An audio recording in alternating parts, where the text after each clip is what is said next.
nina abantu elihlele eParliament enidla kahle eniholo 200,000 no 300,000 nicindezela abantu bakithi nina nicindezela abantu bakithi nina enihleli lapha eParliament.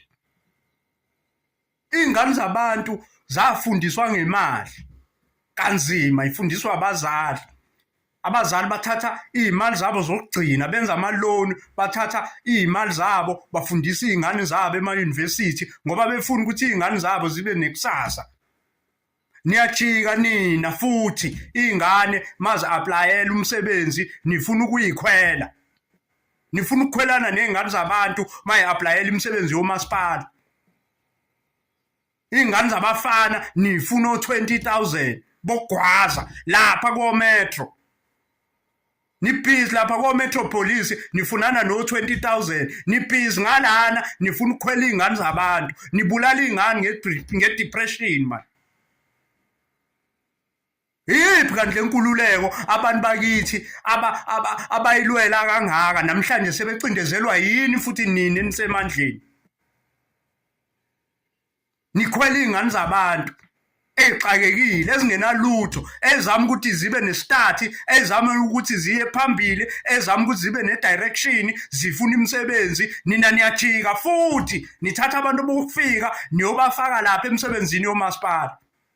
Niyajika futhi nivula amabhoda nizofaka abantu bokufika ukuthi bangene endaweni zomphakathi la kudayisa khona umphakathi wabantu base South Africa bezosibangisa ezweni lethu. Niyenzelani lento eniyenzayo ama-politician? Kunabantu abafa befela lenkululeko. Bafa abanye ababenefitanga batholanga lutho. Nemindeni yabo ayitholanga even ngisho ne-recognition. Bafa inqwaba yabantu bafa befela lenkululeko. Nina niyajika nifuna ukukhwela izingane zabantu. Izingane zabantu zifuna imisebenzi nina nifuna ukuyikhwela. Nifuna o20,000. Ngizimisele mina ukulifela lelizwe. Ngoba ngeke ngikwazi ukuthi ngiphile ngibona lento engiyibonayo yenzeka la ezweni. Ngeke ngikwazi ukuthi ngiqhubeke ngiphile. Ngilindele noma yini, ngilindele ukuboshwa, ngilindele ukufa, ngilindele noma yini.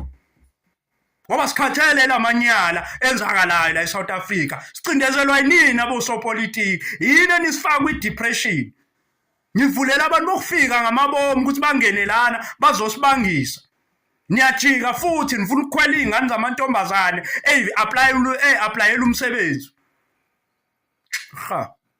Hello Mzansi, welcome to Mgosi waseMzansi. An angry South African man is sending a message to my parliament officials.